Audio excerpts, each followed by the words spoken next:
देखिए student, page number 85 पर exercise का 4.5 का question, read each statement below carefully and state with the reasons if it is true और false. हमें reason के साथ बताना है सही है गलत है। The magnitude of vector is always a scalar, each component of vector is always scalar, the total path length is always equal to magnitude of displacement vector, average speed of the particle defined as a total path length divided by time is either greater or equal to the magnitude of average velocity of the particle over the same time interval, and three vectors not lying in the plane can never add up to the given zero or null vector। आइए इन सब बातों को board पर समझते हैं कि ये कैसा पॉसिबल। देखिए पहला पार्ट क्या कहा गया है, the magnitude of vector is always scalar. भाई मान लीजिए आपके पास ए वेक्टर है, 2i कैप और 3j कैप है मान लीजिए। अब इसका मुझे मैग्नीट्यूड निकालना है। मैग्नीट्यूड निकालने का सिंपल तरीका, आई के कोफिशिएंट का स्क्वायर जे के कोफिशिएंट का स्क्वायर, और इसे 4 ले लिया जाता था और आसानी से निकल जाता था आंसर, 5 आंसर आता था। अच्छा 5 क्या है, 5 क्या है, 5 एक नंबर है। नंबर क्या है, न्यूमेरिकल वैल्यू है, और numerical value is always scalar quantity. तो ये ट्रू है और इसका रीजन भी आपके सामने आ चुका है। तो फर्स्ट स्टेटमेंट ट्रू है, उसका रीजन है क्योंकि ये न्यूमेरिकल वैल्यू है, नंबर है, नंबर स्केलर क्वांटिटी होता है। The each component of the vector is always scalar quantity। Vector का कंपोनेंट, तो देखिए ध्यान से समझते इस एग्जांपल के सामने, ये फॉल्स स्टेटमेंट है। मान लो 10 न्यूटन आपके पास 4 से 60 डिग्री एंगल है, ये एक्स एक्सेस है, ये वाई एक्सेस है, हमें इसके अलॉन्ग इसका कंपोनेंट देखना है। अब मान लीजिए 10 न्यूटन ये फोर्स है, मान लेते हैं एफ है। भाई ऐसा वेक्टर होने का मीनिंग क्या हुआ, इसका मीनिंग हुआ एक्स के अलॉन्ग और इसका मीनिंग हुआ वाई के अलॉन्ग। तो f x, x, x dash, y और वाई डैश। तो हम ये कह सकते हैं f vector that is equal to f x plus i cap f y plus j cap. अब समझना बेटा, ये वाला पार्ट चेक करो, एफ एक्स क्या है, तो कंपोनेंट है, लेकिन किसकी डायरेक्शन में, एक्स की डायरेक्शन में। एफ वाई क्या है, ये भी कंपोनेंट है, वाई की डायरेक्शन में। हमने क्या किया, इस वेक्टर को x एंड y के फॉर्म में एक्सप्रेस किया, दो पार्ट में डिवाइड करके। पर आप ये देखो, ये वाला पार्ट भी वेक्टर है, ये वाला पार्ट भी वेक्टर है, और हर पार्ट कंपोनेंट कहला रहा है। आप और हम ये देख सकते हैं, हमने क्या किया, हमने इस वेक्टर को दो अलग तरह से एक्सप्रेस कर दिया, अलोंग x और अलोंग y, लेकिन ये है दोनों अभी भी वेक्टर ही। तो ये फॉल्स स्टेटमेंट होता है। फॉल्स स्टेटमेंट होता है कि component of vector is a scalar quantity, नहीं, ये भी वेक्टर क्वांटिटी होता है। थर्ड नंबर का स्टेटमेंट है, तो total path length is always equal to magnitude of displacement of the vector of the particle. थोड़ा इसको इस एग्जांपल से समझते हैं हम। ये भी एक फॉल्स स्टेटमेंट है।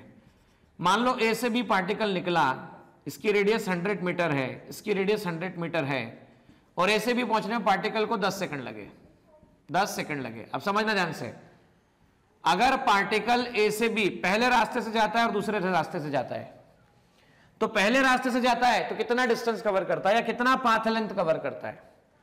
भाई अगर कंप्लीट सर्कल होता है तो कंप्लीट सर्कल होने पे 2πr, हाफ सर्कल होता है तो πr, मतलब फर्स्ट पाथ में, पाथ फर्स्ट में जो डिस्टेंस कवर होगा वो πr होगा, r है 100 तो 100 पाई होगा। और ए से बी सेकंड पाथ, 5 सेकंड देखो आप, ये रहा ए और ये रहा बी, तो ए और बी का सबसे छोटा रास्ता, shortest path, and shortest path between starting point and ending point is called displacement. Straight path में ज्वाइन किया, 200 मीटर आया। अब चेक करो ध्यान से, पाई की वैल्यू 3.14 होती है, तो 100 मल्टीप्लाई बाय 3.14, ये आता 314 मीटर, और ये आपके पास आ जाता है सिंपल मिला के 200 मीटर। अब मुझे बताइए, ये रहा डिस्टेंस और ये रहा डिस्प्लेसमेंट, रास्ते अलग अलग हुए तो देखो पाथ लेंथ बड़ा हो गया और सबसे छोटा रास्ता 200 मीटर रहा। तो ऐसा जरूरी नहीं होता हमेशा कि इक्वल हो।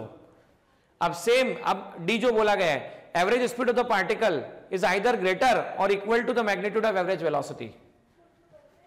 इसी को एग्जांपल को हम समझते हैं कि पहले पाथ पर एवरेज स्पीड,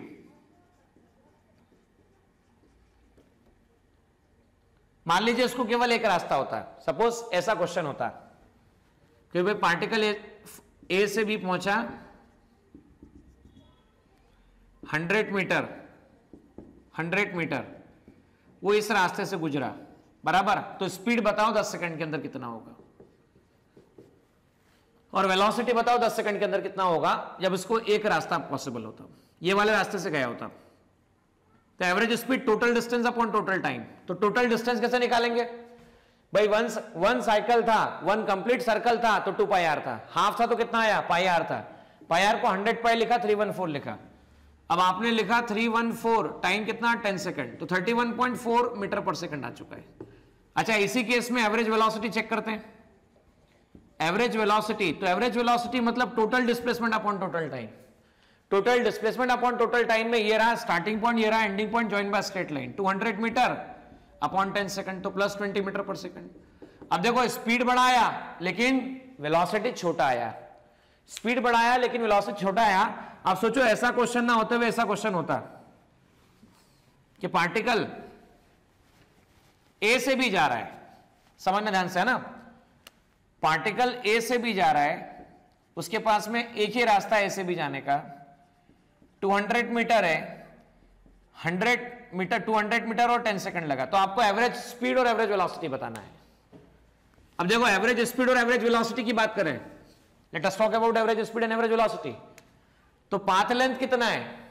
200 है। टाइम कितना है? 10 सेकंड है।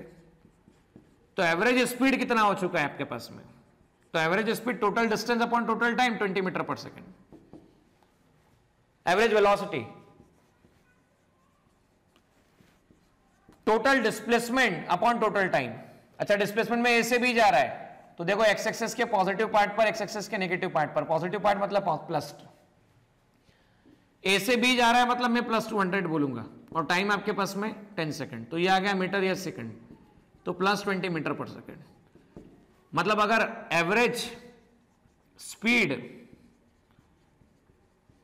और एवरेज वेलोसिटी दोनों का मैग्नीट्यूड चेक करो आप,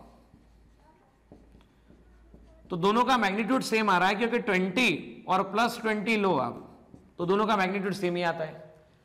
पर यह तभी पॉसिबल होता है जब पार्टिकल स्ट्रेट पाथ पर मोशन कर रहा होता है। मतलब हमेशा पॉसिबल हो ऐसा जरूरी नहीं है।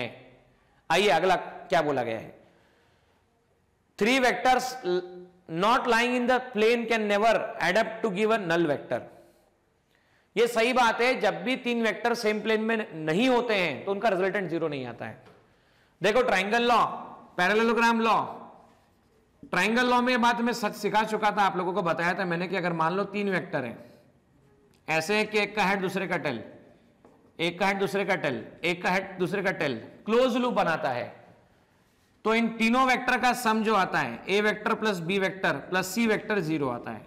मान लीजिए ए वेक्टर है, मान लीजिए बी वेक्टर है, मान लीजिए सी वेक्टर है, और मान लीजिए डी वेक्टर है।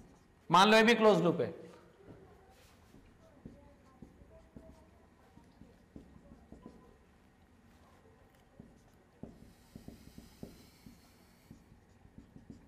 हर जगह पे head tail head tail head tail, close loop form हुआ, A vector plus B vector plus C vector plus D vector, इन सबका सम 0 आता है। लेकिन अगर ये नॉन कोप्लेनर वेक्टर होते हैं तो ये प्रैक्टिकली भी देखा गया है, एंगल्स लेके भी देखा गया है कि वैल्यू 0 नहीं आती है। तो इस तरह से हमने सारे ऑप्शंस को पहले स्टेटमेंट्स के फॉर्म में समझा और उसके बाद उसके रीजन के फॉर्म में समझा।